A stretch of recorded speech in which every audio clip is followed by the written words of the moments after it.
Hey there, it's Jared Hamilton with the Hamilton Group at Cherry Creek Mortgage, and happy Friday, and welcome to another edition of Java with Jared. Hope you guys are doing fantastic. Well, as you can see, I'm coming to you from the car here. Don't worry, I'm not driving, just in between appointments, but I wanted to get with you, give you an update, let you know what's going on with interest rates. And the good news is interest rates did finish the week better than where they ended last week. Now, it wasn't so much because of economic data. We did see some economic data come in. It wasn't a huge week. We saw the producer price index come in, and that is the measure of inflation at the wholesale level.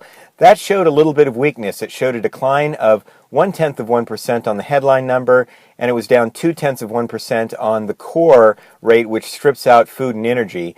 And expectations were for just a 0.1% increase. So it decreased, which shows low inflation, which is good for interest rates.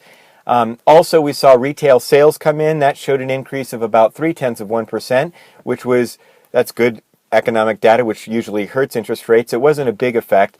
But retail sales were a little bit stronger than expected. But the big market mover this week was the stock market. Stock market on Thursday got hammered, and that caused money just to flow from equities into mortgage-backed securities, and we saw interest rates benefit for that, and that was really due to the fact that the market's a little bit concerned over China. There was some data that was released showing that China might be struggling a little bit on an economic front, and also concerns over still what's going on with Russia and Ukraine. So interest rates benefited here.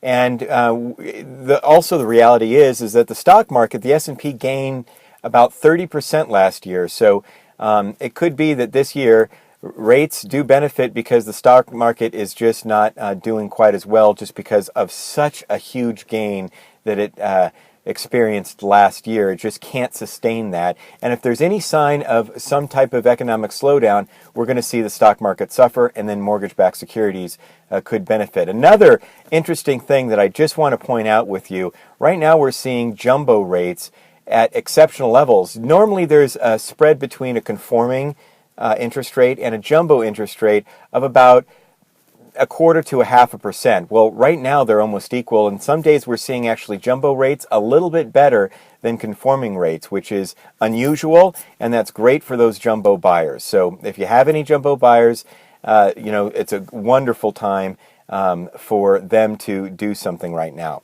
So that's what's going on with interest rates. Next week, we're going to see a lot of economic data from the housing front. We're going to see housing starts, building permits, and existing home sales come in, along with the FOMC meeting. So we'll keep you informed as to what's going on with that. If you have any questions, give us a call.